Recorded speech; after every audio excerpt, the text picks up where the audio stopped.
I got a lot of great feedback on the 4% rule video that I just put out. So I wanted to do a part two to clarify a few things and actually show you the numbers. And in a moment, I'm going to switch to my desktop and start looking underneath the hood of the average American retirement. But my premise is that there's a lot of ifs, ands, buts with 4% rule, and it's not as broadly applicable as we all like to believe to retirement. William Bingen, who's the financial advisor that actually came up with this 4% rule, he's actually gone on record to say that a lot of the assumptions he made in creating the original 4% rule are no longer applicable, and it's more like a 5% rule. He said a bunch of other things that are very important with the 4% rule, and I'll talk a little bit more about that when I'm sitting at the computer. But it's interesting how, this gentleman who's a retired financial advisor said something 25 years ago, and it's become basically a bedrock concept of retirement planning. And I think it's rooted in good principles, but I think it's so entrenched that it's going to end up leading a lot of Americans, especially people who are millennials and Z, astray to thinking they can retire with a lot less money than they actually do need to retire. So at this moment, I'm going to switch over to my desktop and we're going to talk through the numbers and why the 4% rule really doesn't work out for the vast majority of people and how we need to take a more dynamic approach to what people need to withdraw for retirement. Stay with me. Okay, so I'm at my computer screen and I wanted to jump to my computer to show you exactly why the 4% rule is not directly applicable to many Americans' retirement. So we're going to make this the average American retirement. This individual is going to contribute $5,000 a year. Let's say they don't have a match. They're just going to do this in a traditional IRA. They're going to get a start at age 45 and they're going to end their working career at age 65.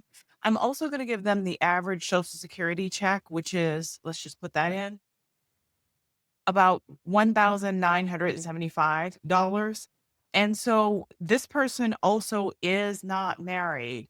A lot of reasons why the baby boomers have been able to successfully retire is because they have the power of two. They have the husband and the wife both working. They have two social securities. They often have two IRAs, 401ks, and in about 50% of cases, at least one of them has a pension, or maybe even both of them has a pension. For Gen Xers, millennials, and Gen Zs, things are shaping up very differently. There's a lot of people who are not married or will never marry. Pensions pretty much have gone the way of the dinosaurs. There's very few pensions left. And you're trying to build a retirement on one social security and one retirement account, which is a much harder feat in some ways to pull off. So the numbers are going to be quite surprising when we look at 4%. So let's say this person starts saving for retirement at age 45. I use past projections of the stock market over the past 20 years based on the 80/20 S&P 500 portfolio. And this is the actual year and the year that it maps to in my projection. Another problem with 4% rule is he uses returns, I believe, between 1926 and 1976. And there's a lot of things that happened in the stock market and economic policies that I don't think will be repeated in the future due to changes in economic policy and changes to overall economic conditions in the United States. And so he used historical data that may be out of date for the stage of capitalism and the stage of market that we are currently in.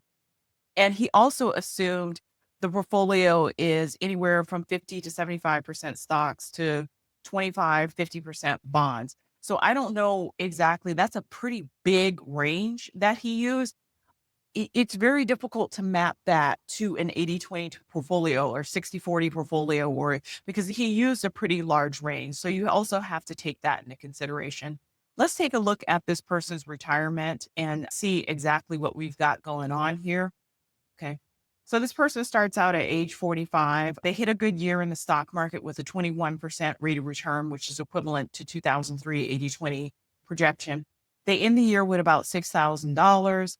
Every year they're putting in $5,000. And by time they retire at age 65, they have about $287,000. Now, I'm trying to round this to about 300,000 just to make it easy on me to do the math. If you take 4% of $300,000, that's $12,000 a year, plus the $1,975 that you get for Social Security. This person would have on average about $3,000 a month to live on in retirement. Now, prior to COVID, maybe somewhere in America, you could live on $3,000 a month. Pretty much with the cost of living increase and inflation that we have experienced over the past 6 years, I'm pretty comfortable saying pretty much nowhere in America can you comfortably live on $3,000 a month unless you have a set of circumstances that are very powerful working in your favor, meaning you don't pay for housing. Your housing is paid off. If your housing is paid off, you still have property tax, maintenance, and insurance, but somehow that is all covered by the universe.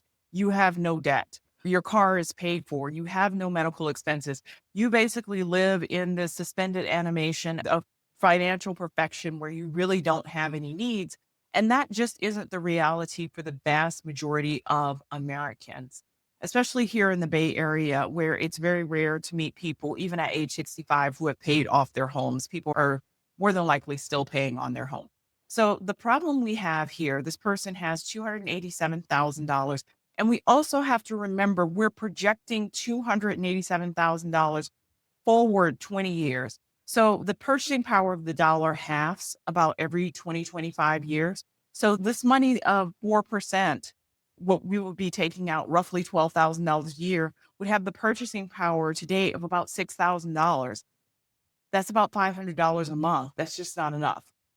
It's just not enough. This person's going to run into financial difficulty pretty soon. But let's pretend like we're having the conversation with the client today, and I'm speaking to this person who wants to retire with $287,000 in their retirement account. The first thing I would say, 4% taking out $12,000 a year, I would ask the client if they could comfortably live on $36,000 a year. And almost invariably, I would get a no. And I would say, okay, can you live on, let's say, 42, 43, $44,000 a year? Maybe somewhere in America. If certainly not here in the Bay Area, but if the person lived in rural America, once again, a lot of their financial stars aligned where they didn't have high housing costs, they had no debt, they weren't paying for a car, they weren't paying any student loans. Maybe somewhere they can make a living. So I would say, okay, let's try this. What we're going to do is we're going to take out 8% on the portfolio over time, and we're going to see how that flows. Now, if you look at this, starting at age 66, we take out 8%. And then we have to go to taking out 10% when the person is age 76, because the balance has gotten so low that if we don't increase the amount of distribution on this account, this person probably won't be able to live. If you look until age 90, they barely make it. At death, they would have $168,000 left. I don't believe this person would have $168,000 left because we're not accounting for emergencies, right? We're not accounting for emergencies. So this person would be living up against the bumper, right? This person would be living up against the bumper. And it's also, and this may not necessarily be a bad thing, the amount of money that they can take out every year is steadily going down. Okay. But this can represent the go-go years when they're doing more. But this kind of represents the no-go years when they're doing less. They're not physically active. They can't get on a plane and go here or there. They're not going to be dining out with friends. But this is a big drop between go-go and no-go. And a drop this big on a very narrow ledge really concerns me a lot. It really concerns me a lot. You look at 2008, a huge event like 2008, that really takes them down. Pretty much the shadow effect of 2008 is that it really drops the value of the portfolio, and the portfolio never quite recovers from a 2008 event. What's even more disturbing, like I really mapped it to today's true purchasing power, and this is what's really disturbing. Okay, so you're taking out almost $23,000 a year. The true purchasing power in today's dollars is about $11,500. And it steadily goes down until you're age 90 and you're taking out $18,000 a year, which is the equivalent of about $4,500 in today's dollars in terms of withdrawal from the portfolio.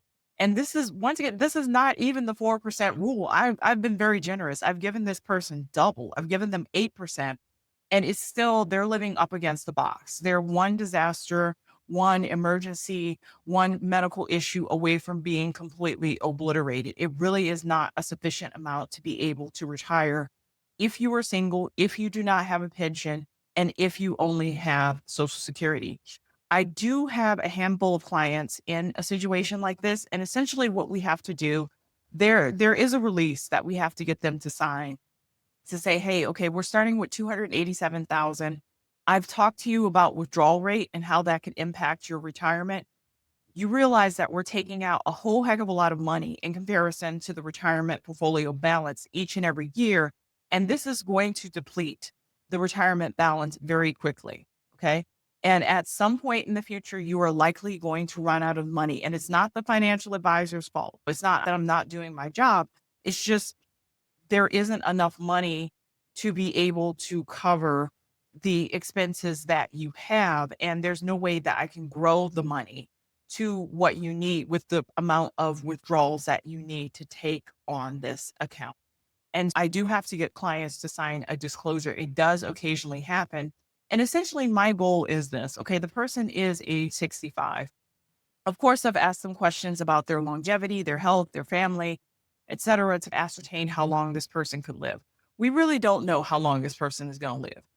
They may die at 77. And if that's the case, it's not a problem. They may die at 87. If that's the case, that's going to be a problem.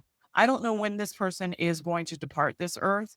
And so my goal is to try to make them comfortable within certain parameters as possible, as long as possible. I can already see the terminal endpoint that they're going to run out of money, but I'm going to try to make this money last as long as possible and keep them comfortable as long as possible. Like I said, this is showing an ending balance. I do not believe this person would end with $168,000 at age 90. I think this person probably would run out of money, probably late 70s, and that's if they're frugal. Reason being, this money is probably also their emergency account. Medical expenses, home expenses, car expenses, life expenses are just going to cut into this. This is a prime reason why the 4%, or even if you don't have a large balance in terms of retirement planning, even an 8% withdrawal really just doesn't work for you.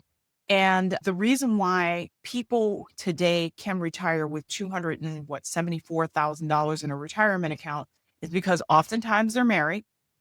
And you have to remember that's in a retirement account. We don't know what they have in other accounts, right? They can have a brokerage account, they can have a savings account, they can have a bunch of other accounts. And many times baby boomers do have many other types of accounts. So that $274,000 may only be one type of account. They're often married. Many of them have pensions and many of them have two Social Securities. With those caveats, you can make this work. Gen X, millennials, Gen Zs really don't have any of those things working in their favor. And so the math doesn't math here and the numbers really don't add up to make a successful retirement. What would I tell this individual if they were sitting in my office at age 45 to get off this fate? I would say you have to save, if you're starting at 45, you have to save a lot more than $5,000. You really need to be going hard at this goal because you are getting a kind of a late start. It's not too late, but you are getting a late start. This $5,000 a year probably should be $15,000 a year or even more to get you to a point where you have enough capital at age 65 to retire, or you're going to have to work considerably longer than 65, probably sometime into your early 70s before you retire. So there you have it. I'm going to switch back over to my second camera and say a few words. So there you have it, a financial advisor's take on why the 4% rule is not sufficient. Even the gentleman who created the 4% rule basically says the 4% rule doesn't really apply nowadays.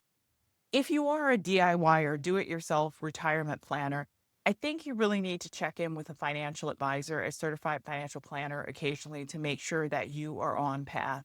I know it's fun and easy and accessible for many Americans to use the 4% rule as a rule of thumb, but it really doesn't work out in the average American's favor. I may do another video where I show how the 4% rule could be used for someone with a high net worth, like maybe a retirement of 5 million or more. The equation is completely different. But the average American with average retirement accounts, the 4% rule just won't provide enough income to live a comfortable, sufficient retirement. And if you have to go deeper into retirement, you really run the risk of running out of money early on in retirement or running into financial difficulty. So there you have it. Tell me what you like, tell me what you don't like. And if you found this information useful, please share and subscribe. Thanks.